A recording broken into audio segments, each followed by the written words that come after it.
Gentlemen, karibuni sana to this segment where we want to talk about something that concerns you and I. It's about our country, our past, present, and our future, most importantly. Listen, guys, devolution has been around for slightly over a decade. And in this period, we have had to interact with peoples of designations that previously were unheard of. For example, members of county assemblies, governors, senators, and such. Tonight, we are joined by two very active, very vibrant members of the county assembly from different parts of this country. And we want to look at one thing. We want to look at devolution through their eyes and through the eyes of their people. Earlier on, we asked you a question, and I believe our producer has put up the poll with the QR code on the screen right now. We want you guys to tell us. The poll is on your screen right now. We want to be tech savvy here. So we want you to scan the QR code on your screen and put in your answer, and the results come directly to me. I'll be able to sample them. Let us know. The answers are simple: yes, no, and maybe.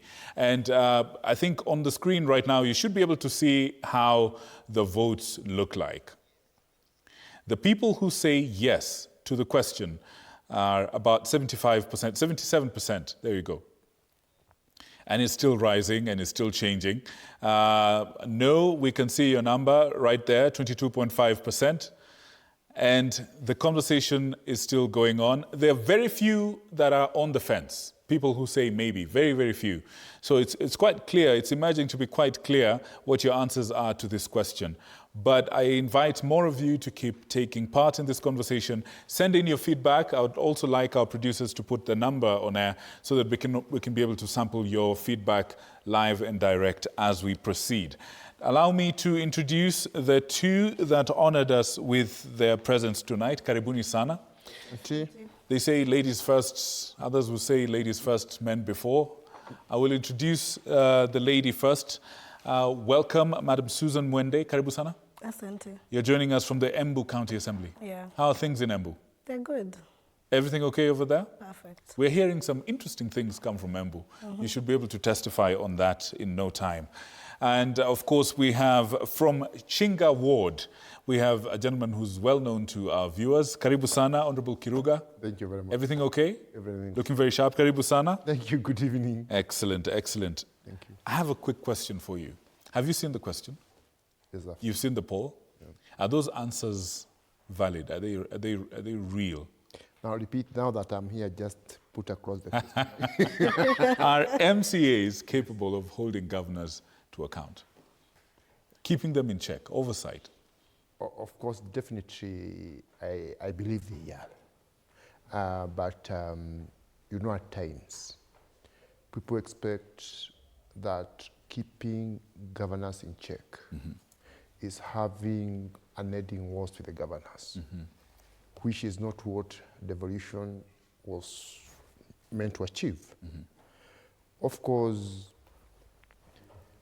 there are a lot of areas that MCAs do their oversight work across. Yes.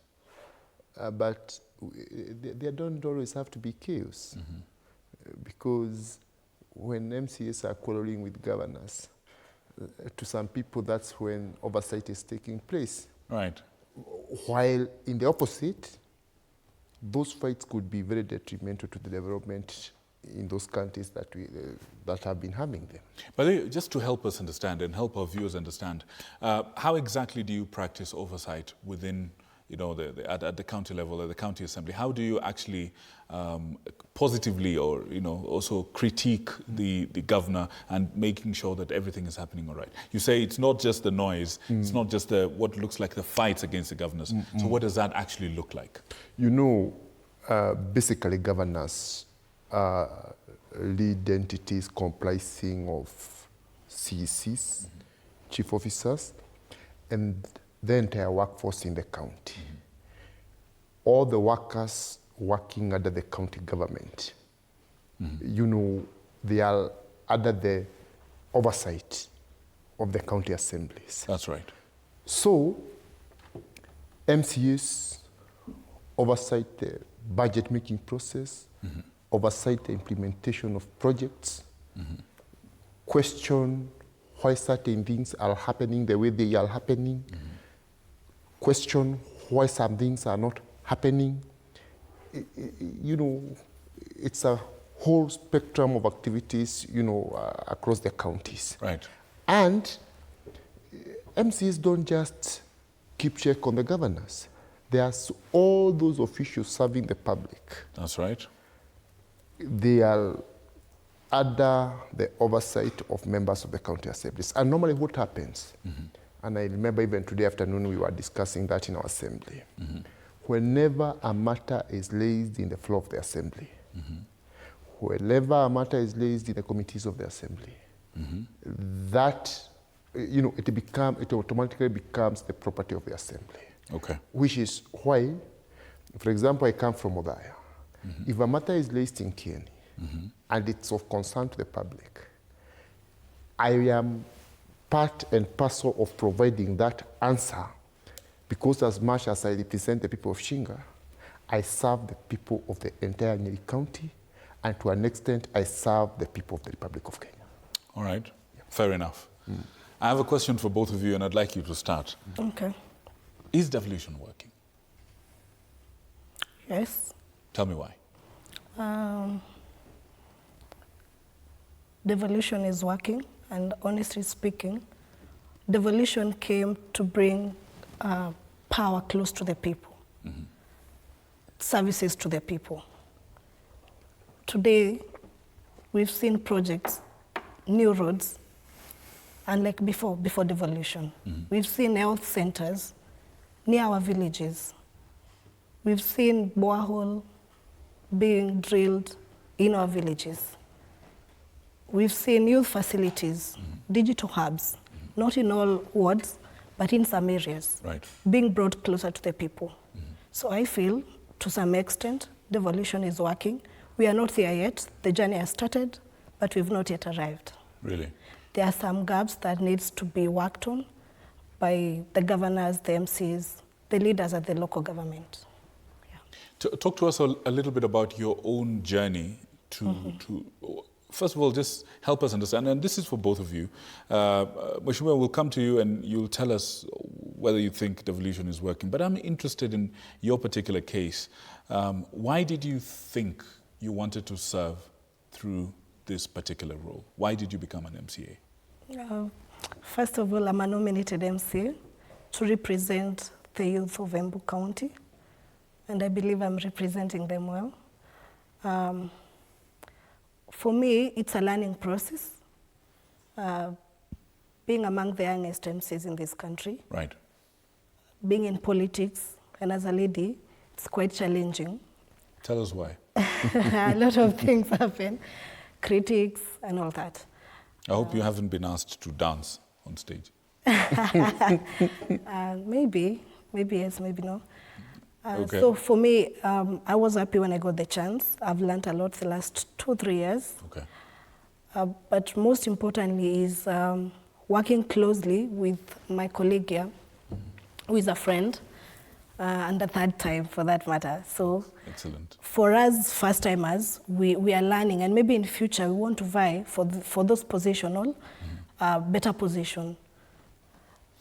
Would you be willing to vie again, now elective? As an, for elective politics, yes. I'm still making that decision. We are saying we want to work first. We want to deliver the promises we made to the people of Kenya. We deliver first and we'll make the decision on what positions to go for. What do you know now as a somewhat experienced MCA that you didn't know when you were coming in? Honestly, the budget making process, the procurement process, it is now a reality to me. What I thought was procurement. I thought the government, we just need a play field leveled and it should happen the next morning. But it's quite a process. The budget making process where the public participation, people have to go give views. I thought, before I thought, the MCAs just need to go give us the budget of what we want. But we have to involve the people, we have to go back and see what do the people of this area want. Are we going to consider it? Because again, as the MCAs, we can only oversight, but the executive does the implementation. Right. Yeah. Mheshimiwa, is devolution working? Definitely, yes. Why? Why would you say that? You know, if I bring in my personal experience. Yes, please. And the experience of Nyeri County, I think Nyeri County serves as the best example that indeed devolution is working. You see, what happened, and this is something I've even had discussions with my governor.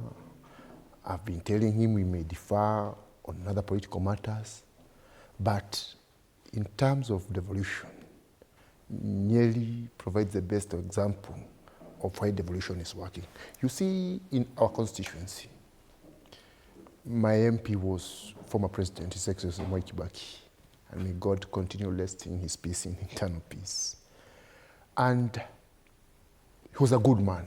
He did a lot for our constituency.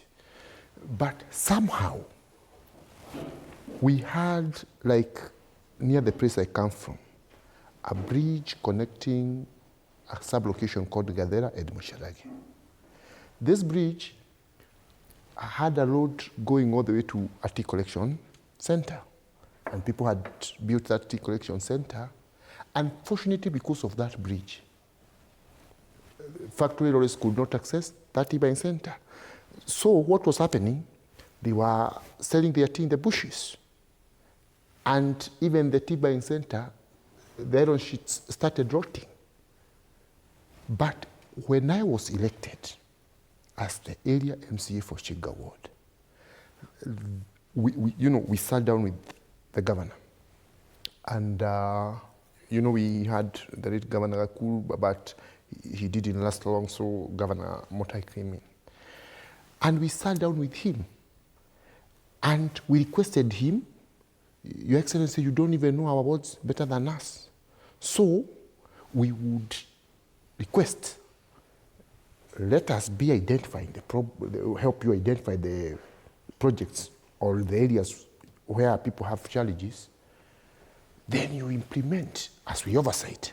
And we agreed on that. So this particular bridge, called Batiogo Bridge, was actually my very first project. We presented it to the Nyeri County government. Mm-hmm. The procurement process went on. They started the construction. And I was there oversighting and ensuring this bridge is being done in the proper way. Mm. So to cut a long story short, this bridge was successfully done under the supervision of the county engineers. And I went on to do 5 more bridges. In our ward, I've done like at least 100 projects. You come, you talk with the people, they tell you here you have a problem. My ward was all darkness. We've done like 100 standalone street lights there. Now we have even started a very ambitious project.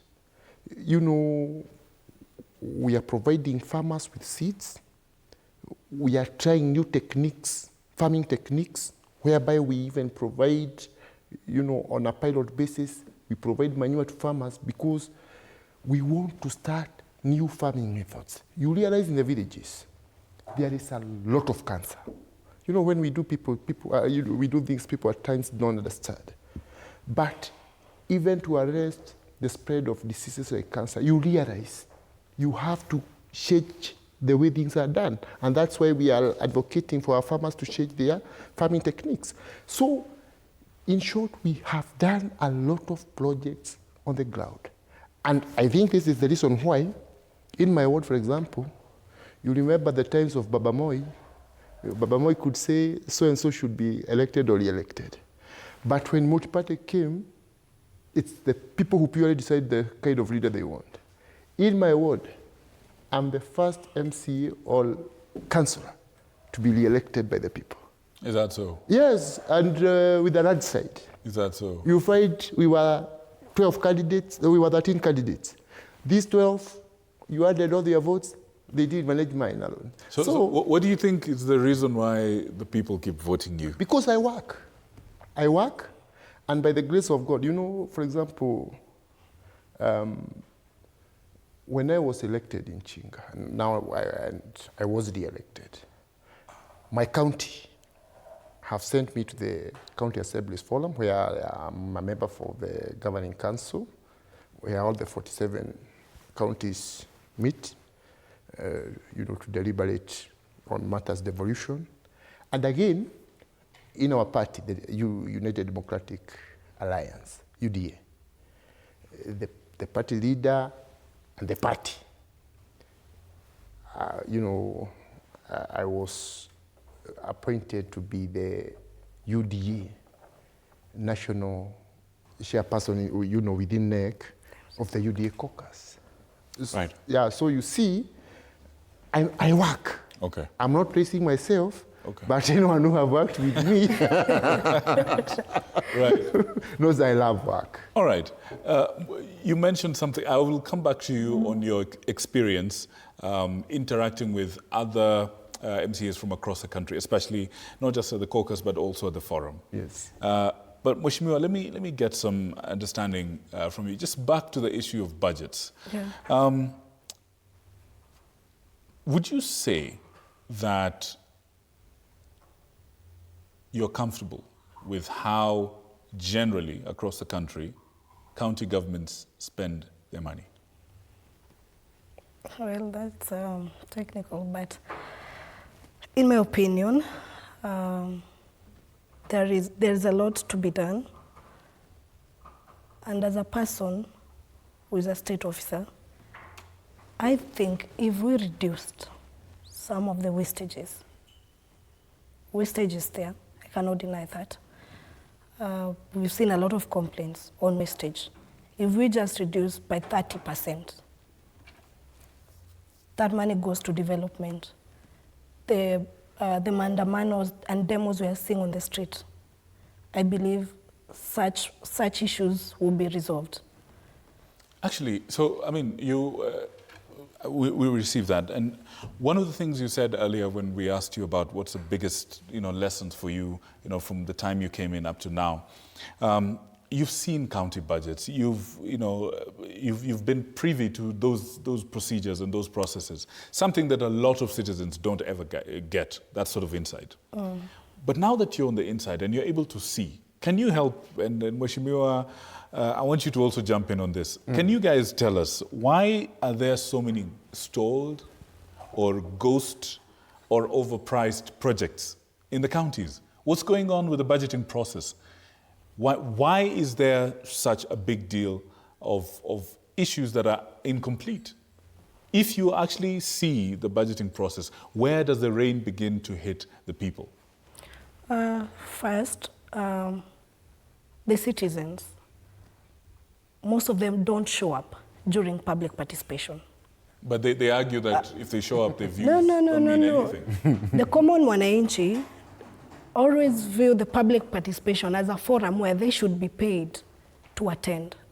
And it is their democratic right to attend the public forums, give their views. I chair the public participation committee in my county. And I can tell you, most of those public participation we go, young people currently are showing up. They have developed an interest to learn about the budget making process. But they'll still come to those public forums and still stick to matters, not just about youth, but general matters. After the meeting, they will call, Muhesh, fair and all that. Zamacho. But as per the Public Participation Act, the county assembly or the county government should just facilitate the process of the public participation. And by facilitation, it means provide a conference, provide water. Let the people come and give their views. That one is not happening. Why? Where's the gap? I've already said the Mwananchi want to come and be facilitated, including transport. Why do you think that system is there? Why do you think that format exists? They didn't just wake up and decide this is how we're going to do things. No, but it doesn't. You don't have to be given a fare to go and give your views. If you want development, you should go and tell your MC, tell your government, we need this road. We need it. You don't need to be paid to go and say, we need a renovation in our market. Okay. So I feel there is a need for more civic education on why people should attend those public forums. Okay. Not just once, because mainly, and Muhesha will agree with me, most people attend during the CIDP, which happens only once in 5 years. When it comes to budget, which is annual, All right. show up, the next time they don't show up, they will still keep on complaining, you didn't do this. Yeah, Moish, do you have something to say to this? Is this your experience as well? And as a somewhat of a veteran in the service, why, in addition to this subject matter of public participation and people not showing up, or people, as she says, first of all, yes or no, is that the situation in your county and in your ward? Maybe partially, yes. But why? Tell us, why is it that these budgets, I mean, there's so many ghost projects, so many stalled projects, so many incomplete projects. Why does this keep happening?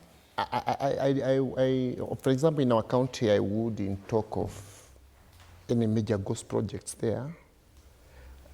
Maybe at times there may be an omission of a project here or there, but you realize it's very rare that you'll find, that there is a claim, money has been used, that a project has been done. It rarely happens in our county. It's good to speak the truth. Okay. And in our county, I'm also the chairperson of the implementation committee. Right.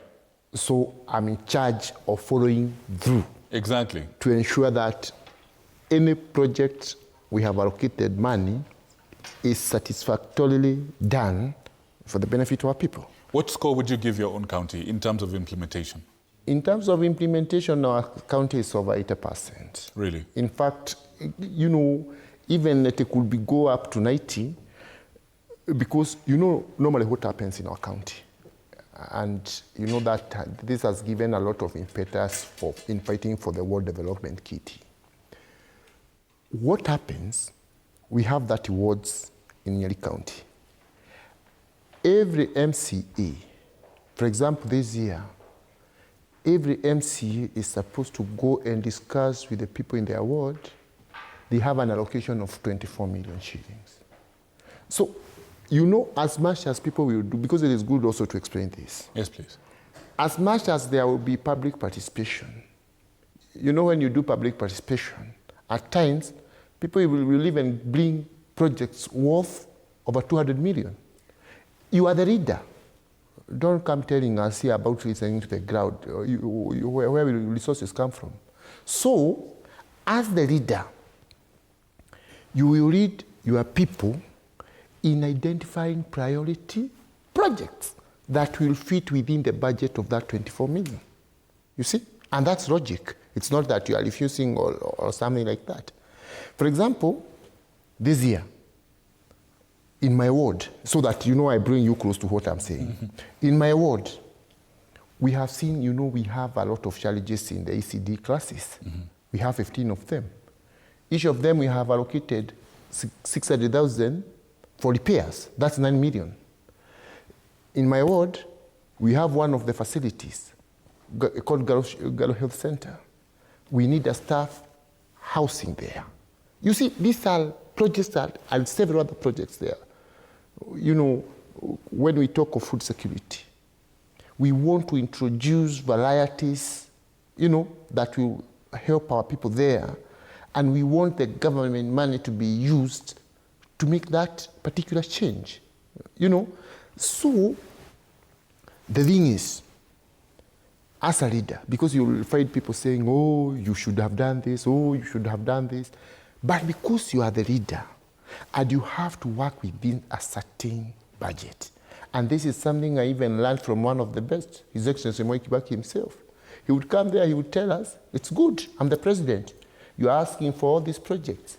But the education budget is taking 60% of the entire budget of the whole country. So we have to scale down on the other projects. Mm-hmm. So that taught me that as much as you may want to do quite a big variety of projects, at least you have to prioritize the most important projects, and that is normally what we do. If there is an impassable road somewhere, if there are, you go for all those areas. We have 8 sub-locations.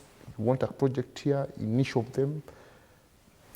And then you ensure when these projects are being done, you know, you are there oversighting. And in the case of Nyeri, like I was telling you, each MCA, he will go, he will come, he will talk with their people, he will bring to the executive table projects worth 24 million. Then the executive will go through the procurement process, identify contractors. Then the MCA will come back when these projects are being implemented. The MCA is there to oversight and ensure the projects have been done up to standard. And that is, going by the experience of Nyeri, that is why we have been saying, because in Nyeri we have had great progress because of that arrangement. And this is why we have been supporting the call by MCAs. Let us have a kitty whereby in the whole country, just like the way MPs have a CDF kitty, yes, whereby they identify projects which are funded through the taxpayers' money, let the MCAs in the whole republic be given a kitty whereby this is not MCA's money, it is the public money. The MCA, as the leader entrusted by the people in their wards, will go there, discuss with their people. They will bring this project for implementation by the county government, and the MCAs will oversight. And I'm telling you, my brother, today, every cadre of leadership, from MCA to MP, to women rep, to senator, to governor, all the way to the top level of the executive, our people on the ground, they don't want stories anymore. They want you when you come there. You tell them, oh, here, I know you have had this problem. We are resolving it this way. So today, more than ever before, we are living in an era. Don't tell people that you are going to Nairobi to just oversight for them in the Senate. They will not even vote for you. They will even hate you. People want to hear you telling them, I know you have a challenge here. We are going to address it this way, and this way, and this way. So every cadre of leadership needs certain resources. And speaking for MCAs, because I'm an MCA, and I represent MCAs in these bodies that I've been telling you, right, it's a high time, and I play that within this system, because we have even had talks with His Excellency the President, right, and he supports the quest of MCAs that they get a kitty through which they are not the implementers themselves, but they will help in identifying the challenges facing their people in their wards. And as the county governments implement, they will oversight this kitty, and this country will grow tremendously because of that. Okay, I know this subject matter of the kitty is something a lot of MCAs really support, but let's look at. I mean, there's a lot of problems with that. First of all, there's starting from. I remember having this discussion around the CDF and the legality of it, and talking about the many legal challenges that have been, against this very fund, and talking about matters of numerous cases of members of parliament interfering with the running of CDF. The MP has very specific roles when it comes to CDF and how it should be run. But looking at how it's widespread knowledge across the country where MPs are using CDF as their own personal slush fund to appease, to reward, and to basically use it as a political sword for their own benefit. I put it to you, both of you, that one of the biggest concerns among the people of Kenya is that MCAs will simply do the same thing. Let me bring you in, Mwesh, before you come in. Yes. First of all, do you support the idea of a kitty? Yes, 100%. Why? One thing is the counties running with a special arrangement, like my colleague has said. In Nyeri, they get 24 million. In Embu County, they get 20. The elected members get 20 million. We have 20 wards. That is 400 million worth of projects. But they have a limitation, and my colleague has explained. You have to budget 20 million for projects, for an annual project, and the expectations from wananchi is almost the total amount given to all the MCAs. But what if they had just a percentage, just like the MPs? They would do more. In fact, the MCAs deserves the Ward Development Fund more than the CDF. The common mwananchi, and my colleague will agree with me, every morning you receive calls, bursaries, hospital bills, and all that. The MCA is just localized. They deal with the local needs of the common mwananchi, but they don't have the funds. So I support they should get the Ward Development Fund. I wouldn't mind if the nominated as well get the Affirmative Action Fund, like for my case. And I explain, Right. I'm nominated to represent the young people. That's right. I don't have a fund. I have to befriend the elected members. When they are doing the events, they include me. But the expectation is all over the county. I need to be doing youthful forums, talk to youth, engage the youth. But where is the fund? Even the elected members, they don't have the fund. They are limited on a share they put for those programs. But if they have a share, that they have a fund that is well instructed, I believe more needs, more local needs will be realized. And that is devolution. For the sake of argument, just help us understand. So out of the 20 million, for example, assume you're actually an elected member of your county assembly. What sort of percentage of the current allocation of 20 million would you like for that fund, for yourself? For myself or for the people? For the people. I mean, for you, how much of that 20 million would you like to be added as that fund, that kitty? They should be able to get at least, start with around 50 million. Sorry? The MC should get about 50 million. 50? Yes. So 50 million separate from that 20 million allocation? Yeah, like 70 million. That's In quite total. a little money, yeah. One would ask, why shouldn't that money just be lumped up together to be disbursed and used in the exact same way the other money is being used? The 20 million and the 24 million. But Why? MCAs are elected members, Yes. just like the MP, True. the senator, the women rep, and the president. They So are elected. Is this a case of financial tit for it's tat? not. Like, It's no. we are Mepata, no, but Pemina, why? You know, they go to campaign. They sell their manifesto. I will do this. I will do that. Then the reality hits. You don't have money. Why then do we have devolution? Why did devolution come if the MCs cannot get Ward Development Fund? Well, that's a good question, but one would also argue that the Ward Development Fund, actually, hang on a second, just put a pin on that for a second. As we were speaking, the people have been voting, the people have been commenting. Mr. Producer, please let me see the results. Now, when we started the conversation, the people who answered yes to the question of whether the MCAs can effectively hold governors or county governments to account in terms of oversight, the people who said yes were at 77%. Right now, the yes, 28%.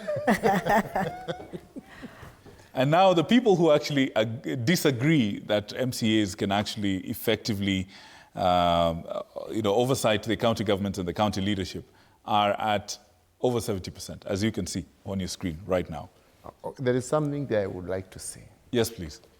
You know, recently, and I really want to thank the Senate and the National Assembly, because one of the other areas that MCAs have been agitating about is the autonomy of the county assemblies across the country. Mm-hmm. And without the financial autonomy, and I just hope that what we will get is a total autonomy. Because you see, without financial autonomy, I would agree with that percentage that MCAs would not be able to oversight the governors. Because you see, there has been like this umbilical cord, financial umbilical cord, whereby monies meant for the county assemblies have been coming through the county governments. So all it would take is for MCAs insisting, no, Your Excellency the Governor, and things are not well here, your executive is misusing funds here.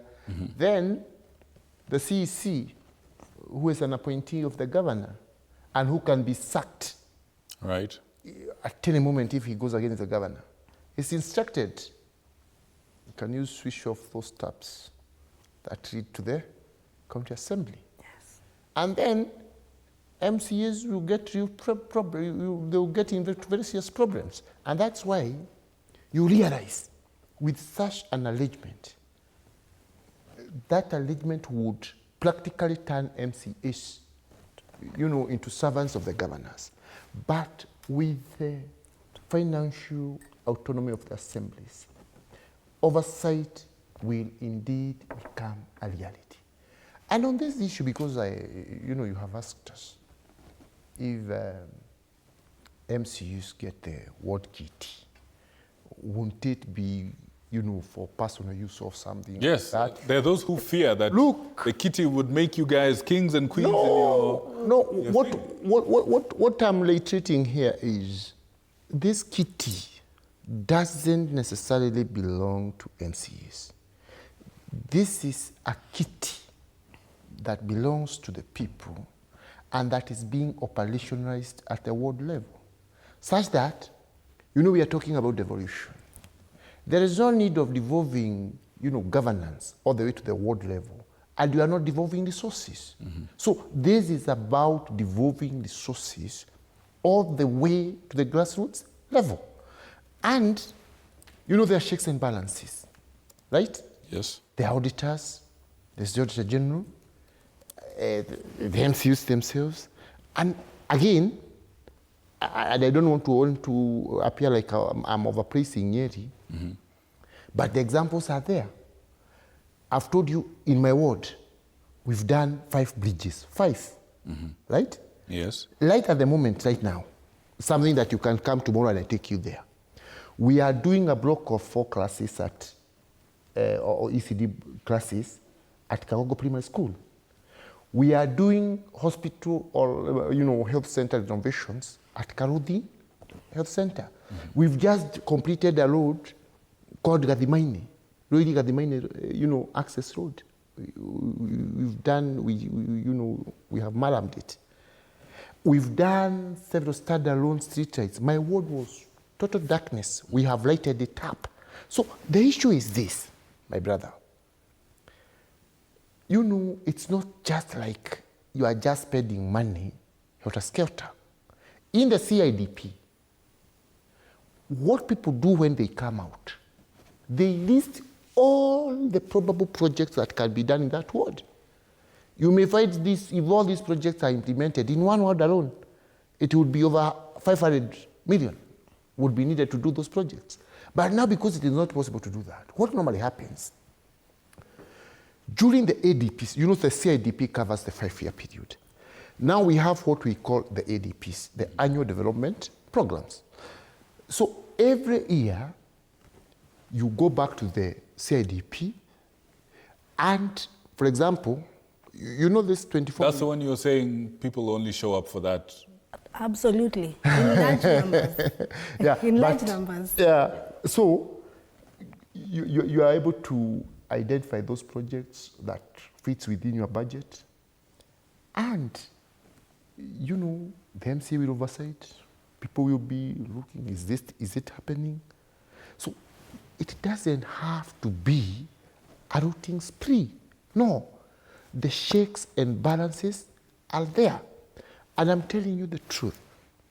In the counties where they have embraced this positive working relationship between the MCAs and the governors, and they have been serious about MCAs going there, talking with their people, identifying the challenge areas, bringing these projects to the executive, which is led by the governor.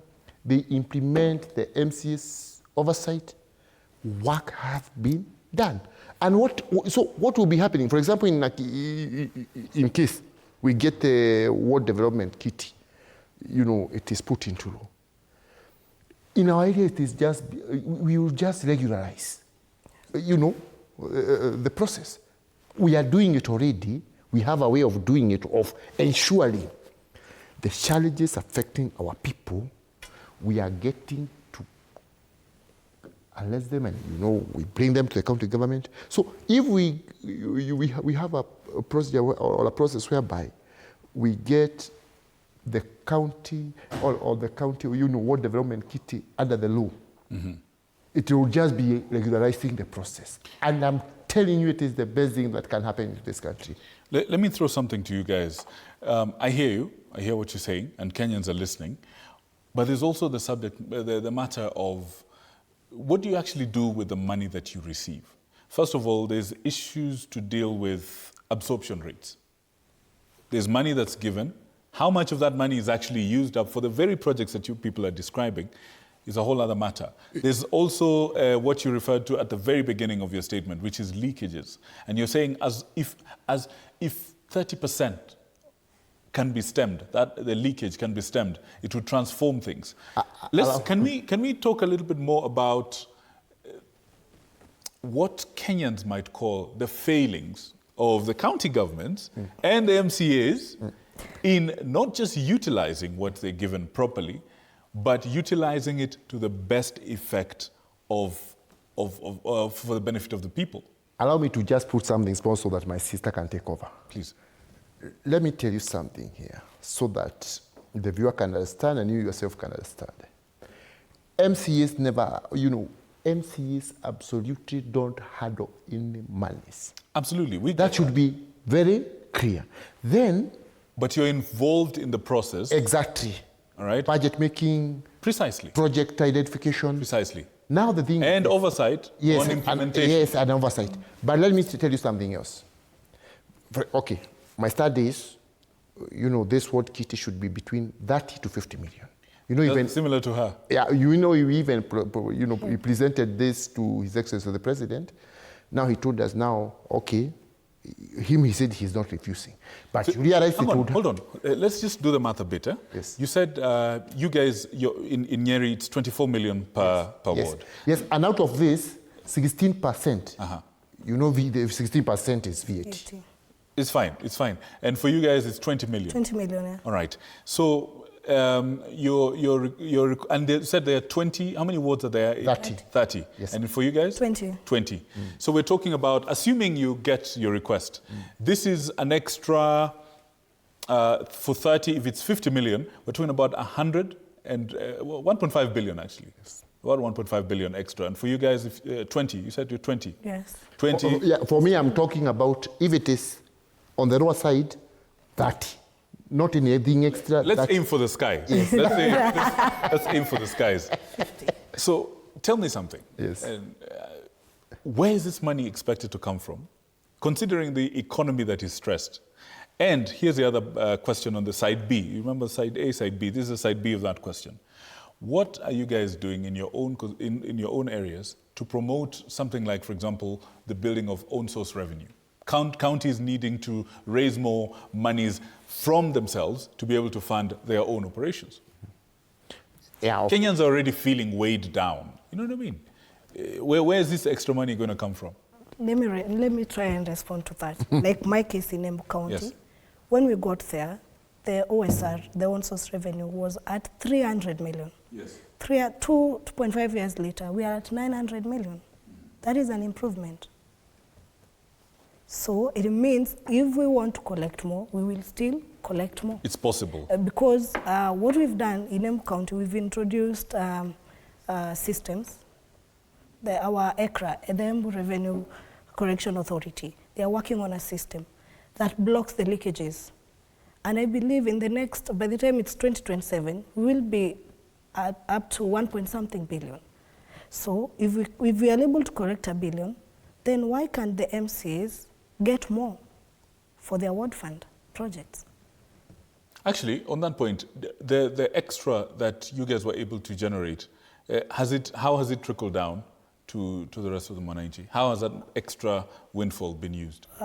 Most of the money collected through the hospital, the FIF, which again we borrowed from Nyeri County. It's doing very well, I must admit. But also in Embu County, we are doing very well with our FIF. Okay. That means our health facilities are functioning very well with FIF. And that means the on-source revenue collected through the FIF is able to maintain the health facilities. Come back to the markets, our governor and the executive, they have really done well in the market areas, the Mirror markets, because in Embu, we really benefit from the Mirror as a way of revenue collection. So we are looking at, in the next financial budget, we cross $1 billion. That means more money comes back to Mwananchi in terms of project. There is a hospital that needs to be renovated. There is a market that needs lights. There is a youthful nominated MCA that needs a kit. Program. Yes. Okay, you know what happens? Yes. This own source revenue, and you see I'm also a member of the County Assembly Finance Committee. Yes, indeed. In our county. Yes. This own revenue, what we've been trying to do, because you see now you don't want to increase rates for the commoners there will be trouble. So what we've been attempting is to seal the loopholes through which the county has been losing money. And you see, because a lot of county monies have been being lost through poor collection techniques. So what we've been doing is even calling for the digitization of the collection of these funds. And through that, we've seen also in Nyeri, the own source revenue rising. But you see one mistake people make is assuming that you can pick the money you are collecting there and spend it direct. You cannot. Yes, indeed. That money, you collect it, you bank it, then the comptroller of budget will still have to authorize you. You will write to the comptroller of budget alongside the other kitties you are receiving from the government. You will indicate, we want to spend for this and this and this purpose, and then the comptroller will give a go-ahead. Otherwise, if you collect and you spend at source, it will become a financial misdemeanor for which you can be punished. Well, yeah, but the question was in a different direction, but I see what you're No, I want to punish you with the... Not a problem, not a problem. Now, guys, we need to, as my director likes to say, we need to land this plane. But I want you to land this plane even as we're looking at something else going to take off next week, the conference in Homa Bay. Yes. I want to ask you two questions in one. It's the same thing. What can Kenyans expect from this year's DevCon? And what are you personally expecting? But really, what can Kenyans expect from Devolution between now and, say, the next time you guys have to go to get re-elected? What can Kenyans expect? What is the missing potential, the unmet potential of Devolution, that if this and this are done, Devolution will transform even more lives than the ones you've said, the bridges you've mentioned, and the youth you're talking about? Let's start with you. Ladies first. Yes. Then us. Okay. First, devolution is not just a system of governance. It is an opportunity to offer equitable and inclusive governance and service delivery. And the theme for this year Devolution Conference is for the people, for prosperity. Devolution as a catalyst for equity, inclusion, and social justice.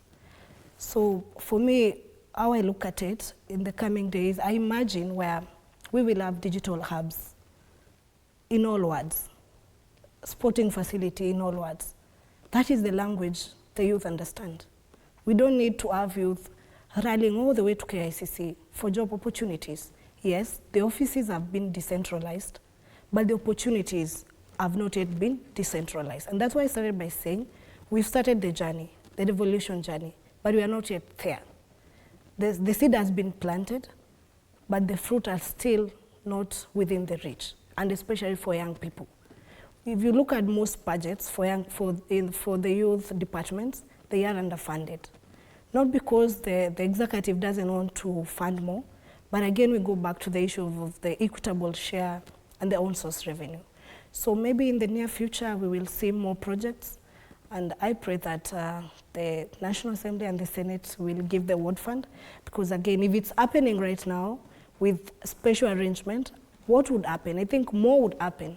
Roads, bridges, health centers, and maybe bursaries, because that's the language the common mwananchi understands. All right. The MCAs, because they are, again, within the reach. They are within their reach. Okay. Yeah. All right. Good. What about you? Now, you have mentioned about this Devolution conference that's coming up in Homa Bay, and also what people would expect in the next 2 years. Number one, the Devolution conferences, they serve the purpose of the stakeholders, right from the national government, because you see His Excellency the President comes, the deputy, the governors come, the speakers of the various county assemblies, the MCAs. So normally, people come there to compare ideas, to exchange ideas. Where have we won? Where do we still have challenges? You see?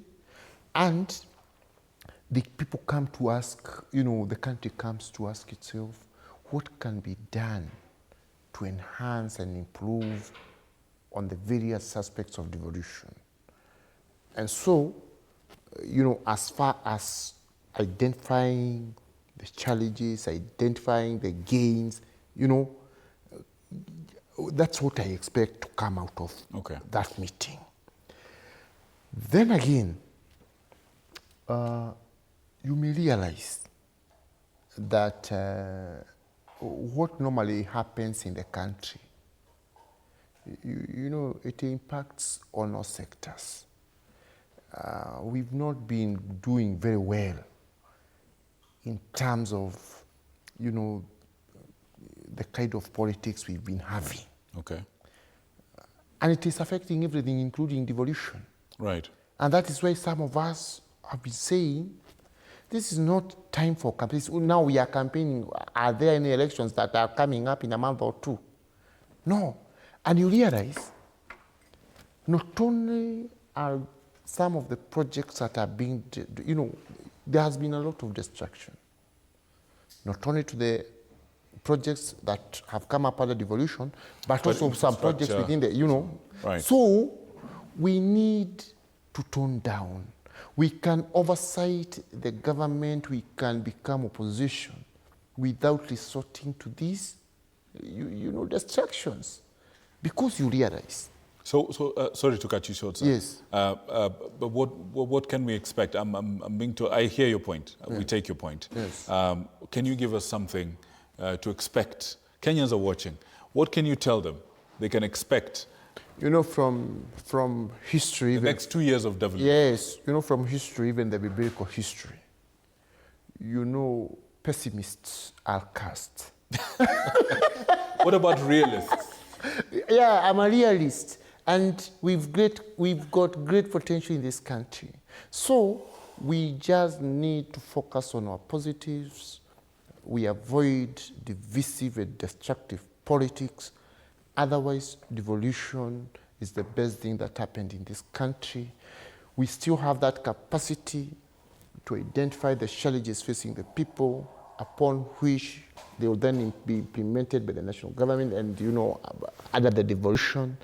And I say this as someone who sits in the National Executive Committee of the governing UDA party, from where I know we are fully committed to making devolution work, from where I know my party leader and deputy party leader are fully committed to making devolution work. So mine is to plead that let's allow our leaders, from the national government to the county leaderships, time to work on the promises we've made to our people. Let us start guard against wastage of resources, and I'm sure we are headed to the right direction. All right. Well, the clock is ticking and people are watching. And of course, this show will be watching to see just what you guys produce. Because the time is here and the time is now. This is your chance. Constraints of finances or not, this is a chance that you have to look after your people in the way that you can. History will judge you and the people are watching. Thank you so much. From Shinga Ward in Nyeri County, Honorable Kiruga Thuku, karibu sana, and thank you. Asante. And from Embu County, we have Susan Wende, karibu sana, and thank you. Thank you. Ladies and gentlemen, my name is Victor Muyakane. I want to wish you a good night full of God's blessings. Thank you so much for those of you who decided to vote using the QR code. This is the way when we're going to be looking at things. This is the final poll. As you can see, yes, 25%, no, 75%. It looks rigged. They're saying, people of Kenya, you're being accused of rigging this vote by your very own people. The server is there. Yeah. The server is there. And we can open the servers.